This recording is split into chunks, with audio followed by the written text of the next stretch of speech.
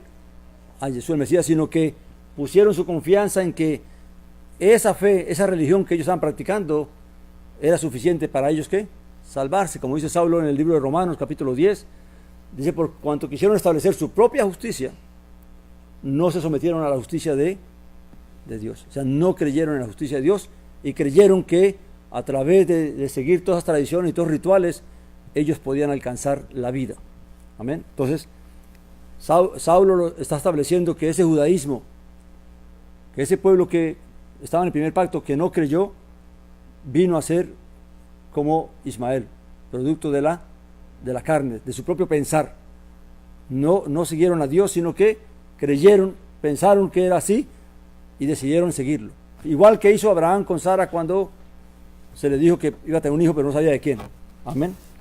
Luego dice, y tal como entonces el que nació según la carne perseguía al que nació según el Espíritu, así también ahora. Ahora, ¿qué pasó con los judíos que no creyeron? Que aquí son tomados como que según la carne. ¿A quién perseguían? A los que creyeron en Yeshua el Mesías, que son los hijos de la promesa, que nacieron según la promesa del Evangelio, la promesa de la bendición. Amén. Entonces, se cumplió que, así como Ismael, cuando creció, empezó a molestar a Isaac, ¿verdad? Porque claramente sabía que Isaac tenía una bendición más grande que él.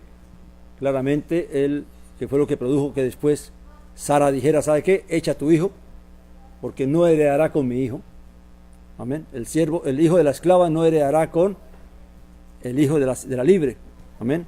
Y luego dice, ¿pero qué dice la Escritura? Echa fuera a la esclava y a su hijo, porque no heredará el hijo de la esclava con el hijo de la libre. Ahora, fíjese bien, y aquí es fuerte y doloroso porque ¿qué está pasando con todos esos judíos que no creen? ¿En qué condición están? Aunque son herederos, fíjese bien, aunque son herederos, no heredarán. ¿Y por qué no heredarán? Mientras se mantengan en esa fe que ellos pregonan. Mientras no crean en Yeshua como el Mesías de Israel, no van a recibir la herencia, de recibir la adopción, de ser hijos. Amén. Y dice, y claramente los que han creído en Yeshua el Mesías, pues son los que han recibido ¿qué? La herencia, han recibido la promesa.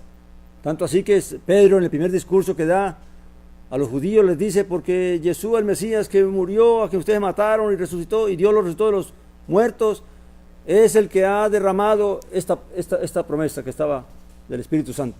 Amén. Hablando del día de Shavuot, cuando el Espíritu Santo vino sobre los discípulos. Amén.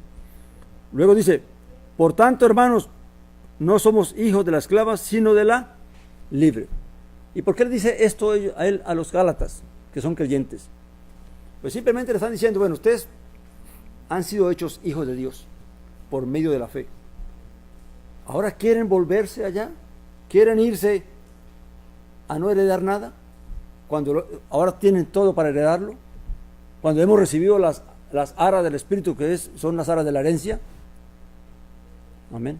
Entonces, salir de la fe, salirse de esta libertad que Dios nos ha dado y someternos a ideas y pensamientos de que para ser salvos necesitamos hacer esto, hacer aquello, o entrar, como tristemente están entrando muchos ahora en el mesianismo, de que creen que para uno ser salvo tiene que tomar las costumbres judías y ponerse talí y todo esto, o como hacen los católicos que creen que porque si no bautizan a sus niños a los 8, cuando son niños, o si no hacen la primera comunión o no hacen estas cosas, entonces no van a ser salvos. Todo eso es esclavizarse, de entregar la libertad que Dios nos ha dado para hacernos esclavos ahora de una religión o de un pensamiento. Amén. Luego dice, así que todo esto lo está haciendo Saulo, recuerden, el Espíritu lo guía a hablar todas estas cosas, es para que los Gálatas despierten. Amén. Y vean la bendición que se van a perder si se dejan seducir por esta gente y terminan entrando en ese pensamiento de que para ser salvos se necesita hacer cosas. Amén. Y recuerden, no estamos hablando de que no tenemos ley, sí tenemos una ley. La ley de Yeshua el Mesías. Y tenemos que conocerla y entenderla para que entonces no caigamos en errores. Amén. Luego dice el capítulo 5, vamos a entrar allí. Versículo 1. Para la libertad nos libertó el Mesías. Estad pues firmes y no estéis otra vez sujetos al yugo de esclavitud. Lo que está diciendo los Gálatas fue para ser libres que el Señor nos libertó.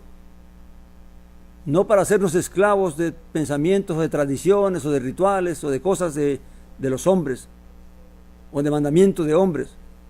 Amén. Sino para mantener esta libertad. Dice, mirad, yo Pablo os digo, si os circuncidáis, de nada os aprovechará el Mesías. Y aquí entra claramente en el problema que era la piedra angular de este problema, que era que los judíos que creían que para salvarse necesitaban guardar los mandamientos y circuncidarse, estaban obligando a los Gálatas a que tenían que circuncidarse y guardar la ley, así como pasó allá en Jerusalén cuando se hizo el concilio, amén, que para eso fue que se hizo el concilio. Pero él les dice, les advierte aquí que si se circuncidan, para nada sirve el Mesías, no les aprovechará lo que el Mesías ha traído para la vida de ellos. Y dice, y otra vez testifico a todo hombre que se circuncida, que está obligado a practicar toda la ley. Amén. Si una persona se circuncida creyendo que necesita circuncidarse para ser salvo, para ser pueblo de Dios, entonces tiene que guardar toda la ley. Pero si eso tiene que hacer, ¿qué va a pasar después? Dice, los que por la ley intentáis ser justificados del Mesías, fuiste desligados, de la gracia habéis caído. Amén. Hay gente que dice, no, es que yo no me circuncido porque sea para salvación, sino porque... Entonces, ¿para qué te circuncidas? Si vas a hablar de circuncisión porque es buena para la salud, entonces no tienes que hablar con lo espiritual. Amén. No me mezcle las cosas. Una cosa es que circuncidemos a un niño porque es saludable, amén, porque le evita infecciones, le evita problemas. Eso no tiene nada que ver con la fe. Pero si por la fe tú me estás hablando de circuncisión, entonces no es de la salud, estamos hablando de la fe. Amén. Y eso lo hacen es para enredar a la gente y al final terminan, ok, no, es que no te vas a bautizar porque sea necesario para la ley, sino que es bueno. Pero con ese cuento están haciendo que la gente, ¿qué? Se circuncide. Y al final, claramente, están diciendo, que nosotros somos circuncidados, nosotros somos el pueblo de Dios. ¿Qué están diciendo? Están poniendo la confianza en que porque se circuncidaron, entonces ellos sí son verdaderamente el pueblo de Dios. Amén. Entonces dice, ahora, ¿qué pasa con la persona que se circuncida pensando que eso lo hace mejor creyente o lo hace más acepto delante de Dios? Pues de la gracia cayó. Porque no está poniendo la fe en que fue la fe en Jesús el Mesías lo que lo está salvando, sino que es lo que él cree y que eso es producto de la carne, porque es producto del razonamiento y el pensamiento, ¿qué? Humano. Aunque recuerden que en la ley estaba establecido que los hijos de Israel tenían que circuncidarse, pero eso está hablando del primer pacto. Amén. Eso no fue establecido para el nuevo pacto. El nuevo pacto tiene la ley del Mesías. Amén, que es la que tenemos que seguir. Luego dice, porque nosotros mediante el Espíritu, por fe, esperamos la promesa de justicia. O sea, ¿cómo es que un creyente, en qué se sustenta un creyente entonces? Por el Espíritu. El Espíritu de Dios, que es el que tenemos que buscar, que es el que tenemos que anhelar, que es el que tenemos que clamarle a Dios, que cada día nos dé más entendimiento por su Espíritu, más conocimiento por su Espíritu, nos va a revelar, nos va a ayudar a permanecer y a sostenernos en esta libertad y en esta fe, para no poner nuestra confianza en nada más. Amén. Y claramente el Espíritu nos va a guiar hacia ¿qué? Hacia hacer las cosas conforme a la voluntad de Dios. Amén. Dice, por la fe esperamos la promesa de la justicia. ¿Cuál es la promesa de la justicia? De que si creemos en Jesús el Mesías, en nuestra redención por Él, y vivimos con Él y guardamos el mandamiento e imitamos su vida, entonces claramente seremos justificados y seremos glorificados cuando venga la redención de los muertos, la resurrección de los muertos. Amén. Dice el 6, porque en Yeshua el Mesías ni la circuncisión vale algo, ni la incircuncisión, sino la fe que obra por el amor. ¿Por qué dice esto de la circuncisión y la incircuncisión? Porque claramente había judíos que cuando vinieron a la fe ya estaban circuncidados.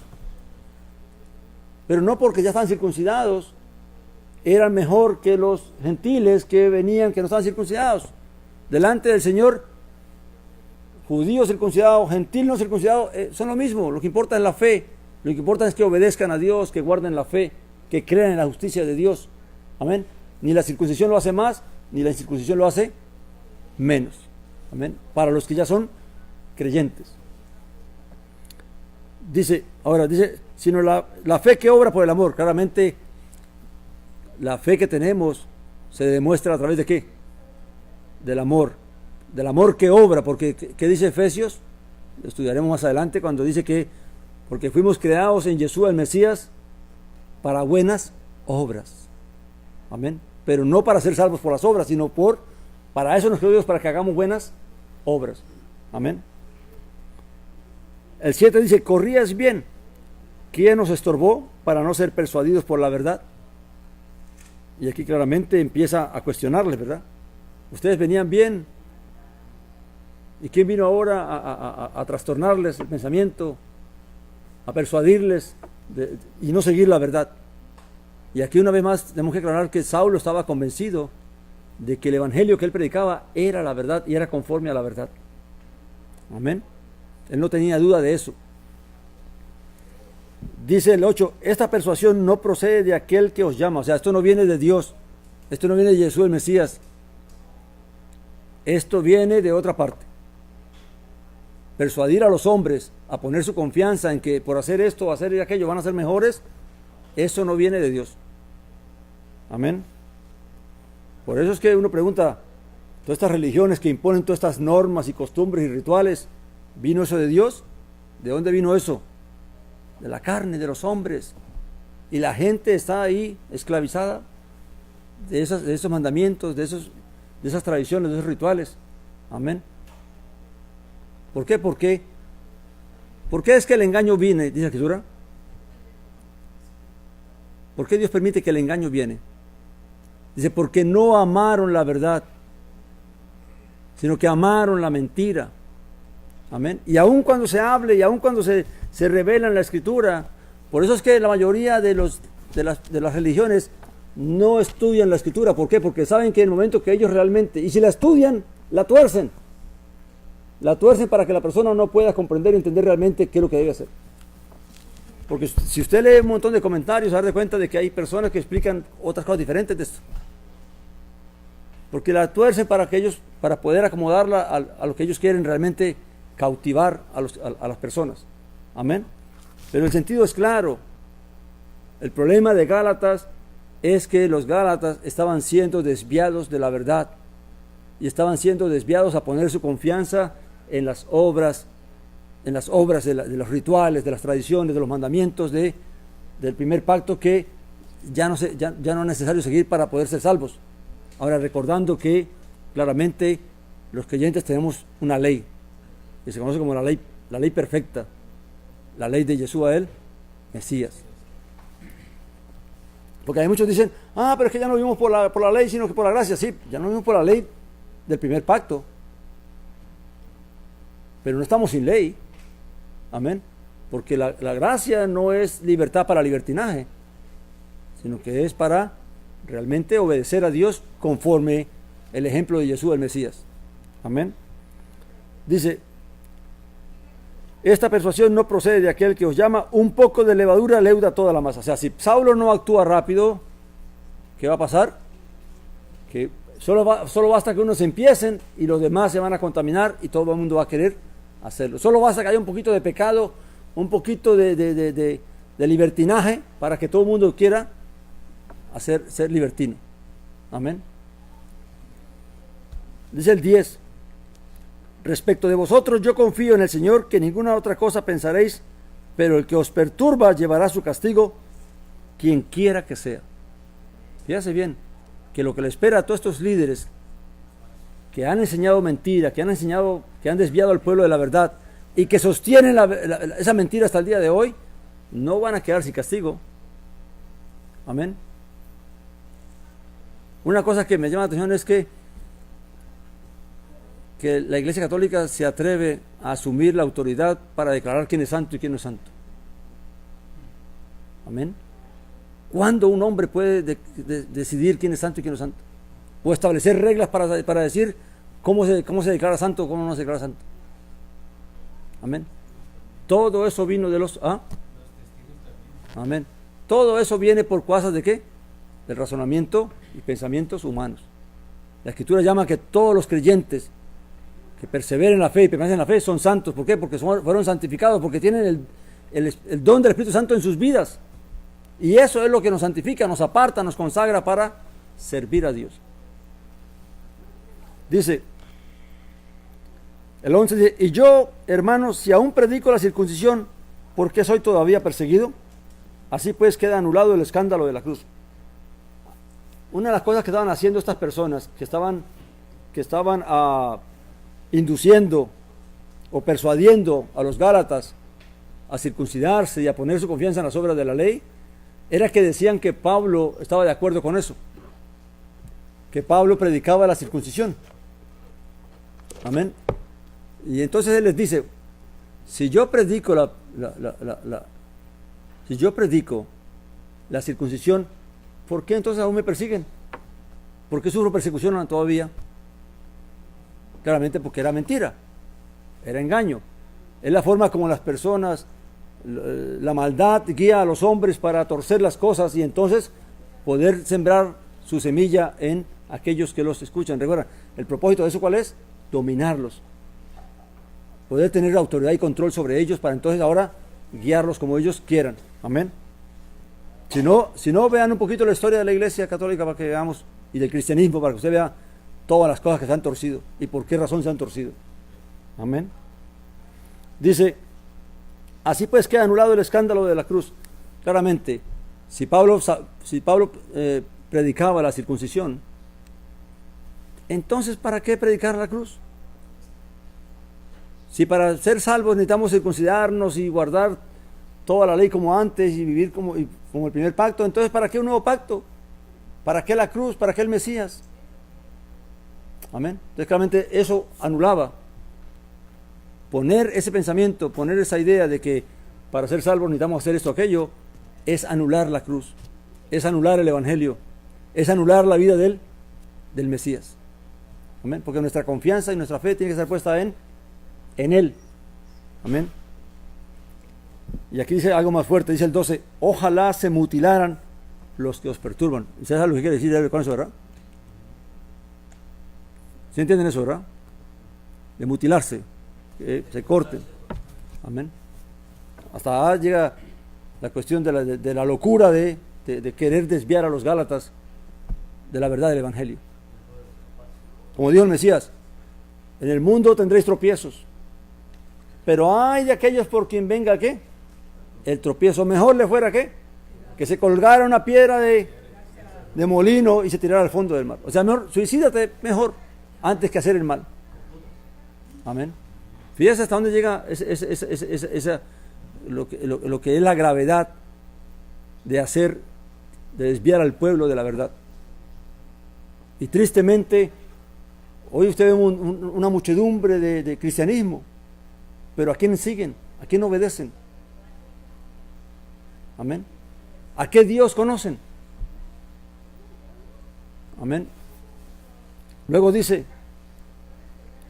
el 13: porque vosotros, hermanos, a libertad fuisteis llamados, solo que no uséis la libertad como oportunidad para la carne, sino servíos los unos a los otros por medio del amor. Y es aquí donde hay que poner también el punto a los creyentes que creen que porque no vivimos por la ley del primer pacto o por el primer pacto, entonces la gracia es permiso y licencia para hacer lo que uno quiera. No, dice, no uséis la libertad como oportunidad para la carne. O sea, no vayas a dar al libertinaje. No creas que eres libre para hacer todo lo que te plazca. Tienes que conocer a Jesús el Mesías para que imites su fe. Amén. Porque Jesús el Mesías no vino a vivir como un libertino. Amén. No vino buscando la vanagloria de los hombres, ni la vanagloria de la vida, ni buscando las riquezas, ni buscando nada. Simplemente que el servir al pueblo, el obedecer a Dios y hacer la voluntad de Dios. Por eso es que la fe es una obra de ¿qué? De amor. Todo el que realmente cree entiende que Dios lo llamó a servir en amor a Dios y a su prójimo. Amén. Dice, servíos los unos a los otros por medio de ¿qué? Del amor. No por interés, no buscando nada egoísta, ni interesado, ni personal, sino realmente buscando que la verdad llegue y que la verdad permanezca para que el pueblo pueda realmente ir por el camino que el Señor quiere que debemos ir. Dice, porque toda la ley queda cumplida en esta sola palabra: amarás a tu prójimo como a ti mismo. Y aquí Saulo hace algo que es genial, y es el punto cómo él reduce todo el cumplimiento de la ley al mandamiento de amar al prójimo. Si amas a tu prójimo, estás guardando la ley. Porque si amas a tu prójimo, no le robas, no le engañas, no le explotas, no le haces mal, no le deseas el mal, no te alegras del mal del prójimo, sino que procuras hacerle el bien, procuras ayudarle, procuras guiarle. Amén. Y ahí está cumplida toda la ley. Pero si nosotros, dice aquí, pero si os mordéis, versículo 15, si os mordéis y os coméis los unos a los otros, mirad que no seáis consumidos los unos por los otros. Pero si en vez de amarnos y de ayudarnos y apoyarnos, lo que hacemos es criticarnos, murmurar, despellejarnos unos a otros, entonces realmente cuidémonos de que al final no terminemos todos destruidos. Ahora, hablar estas cosas, mostrar el error que están ciertas religiones, ciertos grupos, es criticar, no. Hay que mostrar las cosas que están mal para que el pueblo entienda de que están mal y que se corrijan. Amén. Ahora, no estamos buscando que nadie siga a nadie, simplemente que obedezcamos a Dios, que pongamos nuestra confianza en Dios, que pongamos nuestra confianza en la fe que Jesús el Mesías nos está dando y nos ha dado a través de la Escritura. Amén. Vamos a dejarlo allí, mis hermanos. Espero en el Señor que realmente toda esta palabra sea para bien de nosotros. Recuerde, la fe consiste en imitar ¿a quién? A Jesús el Mesías. Si quieres saber cómo tenemos que vivir, si queremos saber, tenemos que mirar la vida de Él. ¿Para qué vivió? ¿Qué hizo? ¿Y por qué lo hizo? Amén. Realmente Él no buscó nada para sí mismo. Amén. Por eso, a estos días meditaba en algo que, a los que, leí algo que decía que a los que buscan prosperidad y bendiciones en esta tierra, el Señor les manda a decir que si no leyeron bien donde dice que no hagáis tesoros en la tierra, ¿qué parte de esta palabra no entendieron bien? Amén. Para que estemos afanados ahora por vanaglorias y riquezas de esta vida. Ahora, no quiere decir que, como hemos enseñado y dicho, no quiere decir que no hay que trabajar, ¿verdad? Porque el que no trabaja, que no coma. Amén. Entonces vamos a parar allí. Vamos a orar, mis hermanos.